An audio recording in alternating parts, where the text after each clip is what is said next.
good day. So ngayon, tuturuan ko kayong gumawa ng login form. So, bago tayo mag-proceed sa paggawa ng login form ay kailangan muna nating malaman yung basic na pag-set up ng form. So ngayon, nakikita nyo ba 'tong gumagalaw? Huwag niyong pansinin yung mga pinag-aano ko diyan.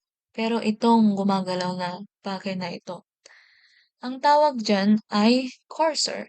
Ang spelling nito ay C-U-R-S-O-R. Ginagamit ito sa pag-click, pag-highlight at iba pa. Pero para hindi tayo malito, tatawagin natin ito, itong arrow kaysa sa cursor para mabilis nating ma-adapt. Okay? So, ngayon, sundan niyo 'tong arrow dahil ipupunta niya tayo dito sa file. Gets ba? So, itong file ay andito siya sa gilid, sa taas. Nakikita nyo ba? Yan. So, ulitin natin ulit. Ibaba natin ulit tong arrow na to dito, dito. Yan. So, again, sundan nyo tong arrow. Ipupunta natin siya doon sa taas, sa file, kung saan doon tayo gagawa ng form natin. Okay? Sundan natin to. Yan. Dito siya sa taas, file. Ano bang ginagawa ng file na ito? Dito tayo nagsisave, gumagawa, nag-open, nagko-close, at iba pa. So, ngayon, pindutin natin tong file. Yan. So, may new, open, close, save all. Pero ang focus natin ngayon ay yung new at open. So, dito sa new, ginagamit natin ito para gumawa ng bagong form ulit. Tapos dito naman sa open, ginagamit natin ito para buksan yung nagawa na nating form nung nakaraan. Or may nagawa na form. Pero ngayon, I think bago kayo, kaya of course, wala pa kayong nagagawang form. Diba? So, ulitin natin ulit. Bago na pala natin ulitin, tingnan natin dito sa new, di ba? Mapansin nyo, may nakalagay dito. Huwag niyong pansinin itong mga to. Always tayo dito sa project kasi gagawa tayo ng form. Kaya, pag i-ano niya yung new, always choose the project. Gets ba? Ulitin natin ulit. Click natin. So, punta tayo dito sa file. Click, then click natin. File, yan. Tapos, open. Tapos, always piliin itong project.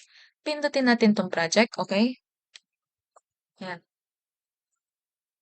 Magpapakita dyan itong mga ito. So, ano nga ba yung pipiliin natin dito pag gagawa tayo ng form? Pag gagawa tayo ng form na, kailangan natin piliin yung always na nasa taas. Ang pangalan nito ay Windows Form Application. Click natin. Yan. Yan ang always nyong pindutin pag gagawa tayo ng form. So, X natin ulit. Punta tayo ulit dun sa file, new, tapos project, tapos click natin tong Windows Form Application. Dapat lang. Always choose that thing. Kailangan natin always piliin to pag gagawa tayo ng form. So, again, click ko ulit. Yan. So, pupunta, sa baba, makikita nyong may okay. Pindutin nyo lang yun. Tayo nyo lang yung loading. Yan.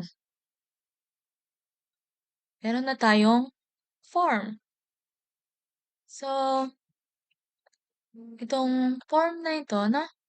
Hindi pa natin to ituturo. Pupunta muna tayo dito sa view, which is ituturo ko kung paano ilalagay yung toolbox. So, yung toolbox, doon makikita yung mga label, button, at iba pa. So, paano nga ba natin ilalagay yung toolbox? Okay? Sundan nyo tong arrow ilagay nyo sa taas. Punta siya sa taas. Yan. Pindutin nyo yung view katabi ng edit. Dito sa taas, pindutin nyo yung view. Tapos, tignan nyo kung nasaan dito yung toolbox. Ito. Ito. Toolbox. Pwede nyo naman siyang i-shortcut. Gamitin natin tong Control Alt X. Pero, mas maganda kung i-click na lang natin ito para hindi tayo malito. Again, saan makikita yung toolbox? Balik natin. Makikita natin tong toolbox dito sa view. Yan. Tapos, punta ka lang dito sa baba, click mo lang itong toolbox. And then yan, mapupunta na ito. So, gusto nating palakihin itong toolbox na to. Okay? Ano lang natin dyan, tapos ganito lang natin. Yan. Hmm? Kung gusto mo namang i-hide yung toolbox mo, kung gusto mo mawala lahat yan, yung nandito sa gilid, ay pinutin mo lang itong pin na ito. Okay? Pag pinindot mo to, mawawala itong toolbox at mapupunta siya sa gilid. So, try natin. Pindutin natin to. Click. Yan. Mapupunta siya sa gilid. Di ba? So, pindutin natin ulit tong toolbox. Yan. Mapansin nyo, hindi na nagpapakita yung form dito sa gitna. So, ang gagawin natin doon na pindutin natin ulit to, toolbox. Tapos, punta tayo dito sa window. Yan. Tapos, i-reset layout natin. Gets ba? Para may balik ulit yung dati. Para ito nasa gitna pa rin. Gets ba? So, punta tayo dito sa Windows. Reset window layout. And then, yes. Yan. Babalik ulit yung toolbox dito sa gilid. Nasusundan ba? Okay? So, ngayon, ang gagawin natin ay, syempre, pipinin natin tong form. Isang click lang. Kasi, pag dinoble click mo, mapupunta ka agad sa coding ng form. Kaya pag i-click mo yung form na isang click lang. Gets ba? So, ayaw mo to kasi ang liit. Di mo makita. Ngayon, paano ba natin siya palalakihin? Sundan nyo itong arrow na to. Yan. Tapos, i-click nyo dito sa may parang box na ganyan dito sa gilid niya. Click nyo yan. And then, i-drag nyo. Click nyo. And then, i-drag nyo. Yan. Yan. So, ngayon, malaki na siya. Nakikita na ng lahat. Pero, paano naman yung mga, ano, kaya palakin pa natin lalo. Yan. It's, yan.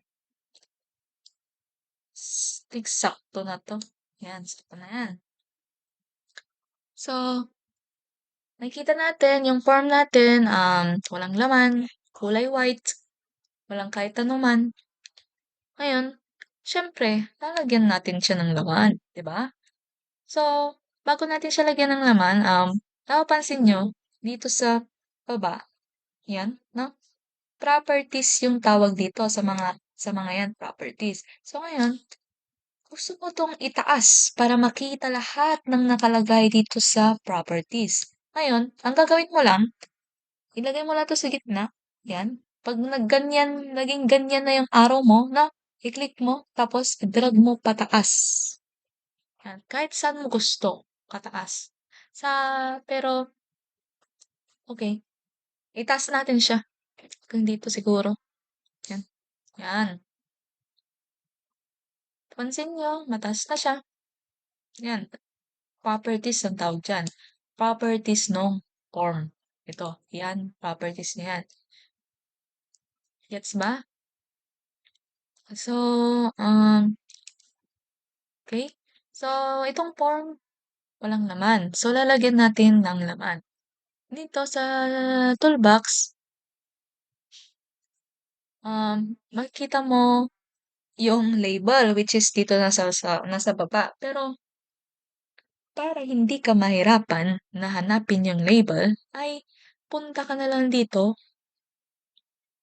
yan, click mo, then type mo, label, yan. Mag-o-automatic na magpapakita na yon.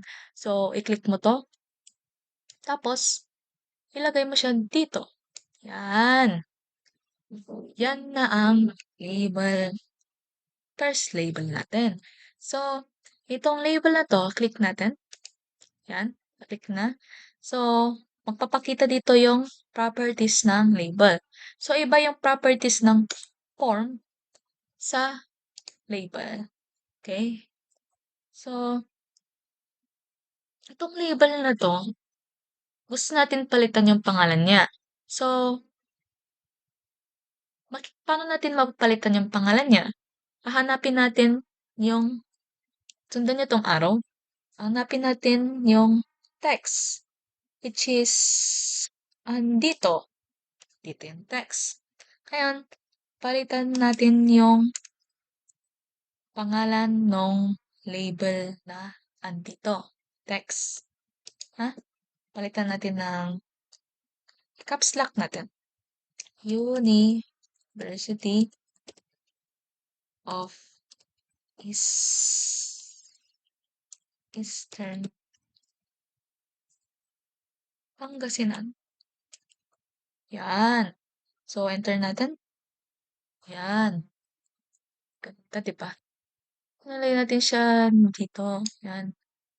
Click lang natin siya, tapos may adjust na natin. Alam naman natin to, di ba, sa Comlab. Hmm. So, gusto natin ito palakihin, no? Hanapin natin yung phone. Font pala. Dito siya, dito siya. Yan. Anong font kaya yung gagamitin natin? So, paano natin mapapalitan yung font, yung size? Click lang natin dito sa tatlong dots na to. Wait lang. Palaki natin para makita.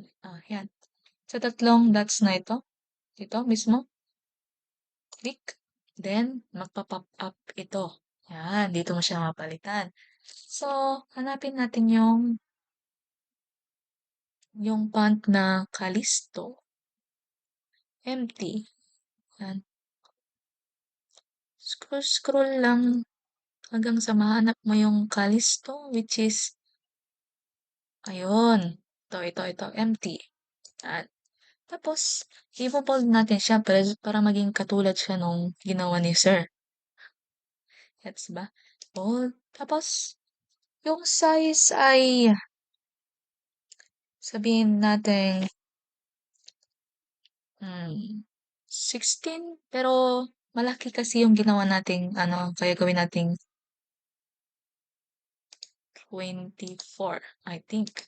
Okay na yan. Ay, masyadong malaki. My bad. Palitan natin ng 18 siguro. Malaki pa rin. 16. Yan, final na. O, yan. Okay na ata. Or liitan pa natin. Yan. Pasensya na. Masyado akong perfectionist pagdating sa mga bagay na ganito. Yan. No? Okay na yan siguro? No? Okay na yan. 16 na.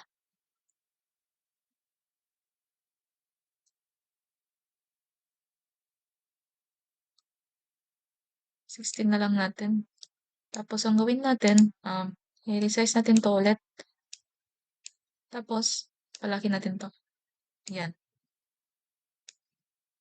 At, yan. Yan. Goods. No? So, gusto nating palitan yung kulay itong, ano na to. So, hanapin natin yung for color. For color. F yun F yung umpisa niya. So, sundan niyo itong araw ulit. Yan. Nakita niyo siya dito sa baba ng font. So, pindutin natin to.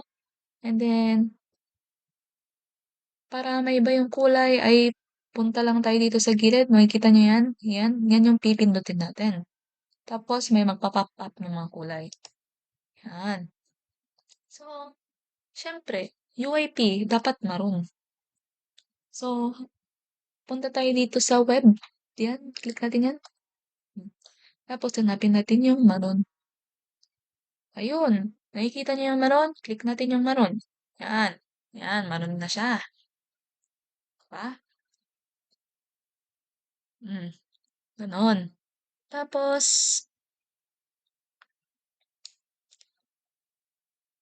maglagay tayo ulit ah, ng label.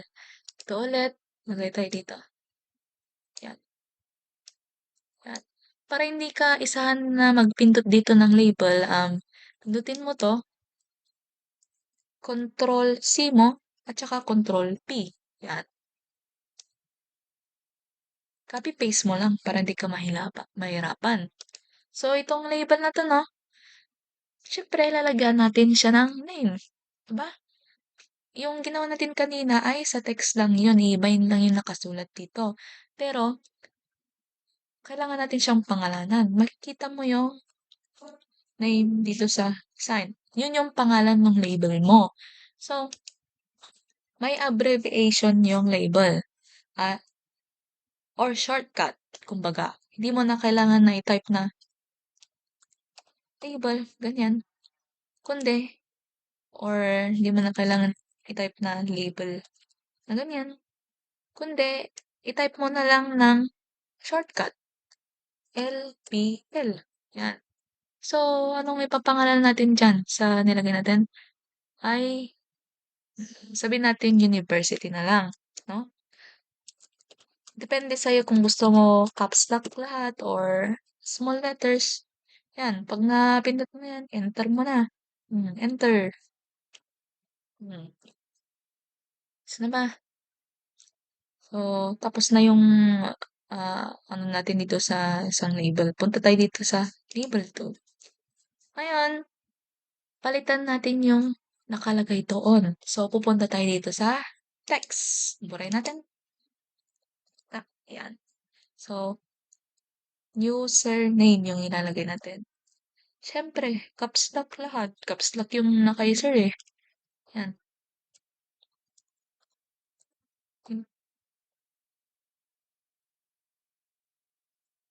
Click. Yan. Enter mo lang. Tapos, siyempre, itong username, kailangan may pangalan siya, name. Okay? So, kagaya nga ng ginawa ko kanina ay burahin natin tong label to na to at gawin natin yung shortcut, LBL, as pangalan. Pero, pasensya na, naka-caps lock kasi ako. So, LBL, yan. Tama, tama. Tapos, ilagay natin username. Tapos, enter. Yan. May pangalan na yung label ko mo ng username at napalitan na rin yung text. Okay? Gets na ba? Of course. Palitan natin tong kulay ng itong username na to. So, punta tayo dito sa taas. Hanapin natin yung for color. Ito. Yan. Tapos, pinutin natin ulit to. Tapos, web. Tapos, yan, maroon. Naka-automatic na kasi naano natin kanina sa mga pamunang label. Yeah. So, pinan natin, maroon. Yep. Yan. Tapos, syempre, maarte tayo. Bold natin. Tapos, syempre, perfectionist din tayo. Gayahin natin kung ano yung font na na inano ni sir. Kaya punta tayo dun sa taas niya. Makikita mo yung font. Pindutin mo ulit yung tatlong dots dito sa gilid. Tapos, bold natin. Then, okay. Huh? Gets na? Ganon din sa pangalawa. Burahin natin tong text. Yung nakalagay, label 3, palitan natin ng password. Yan. Ganda na. Siyempre, papangalan natin yung password. Kaya hanapin natin yung name.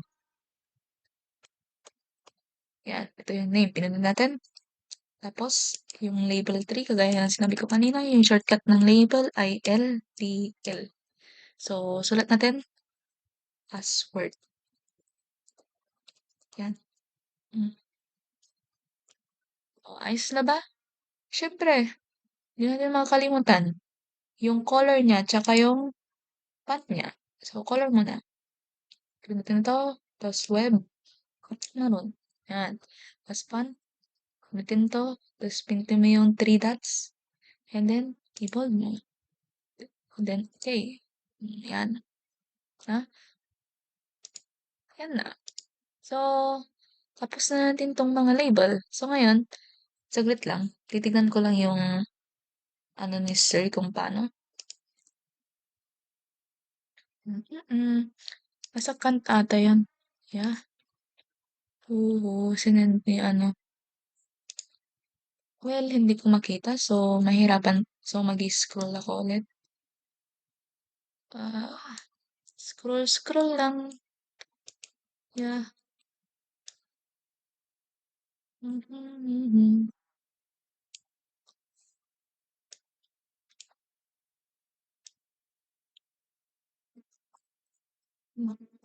Scroll lang.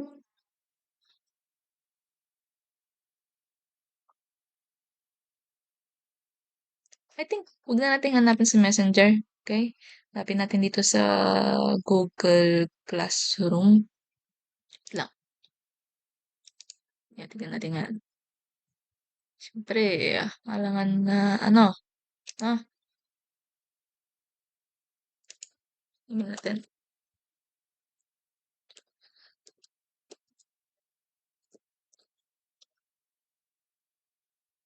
Ano, then password.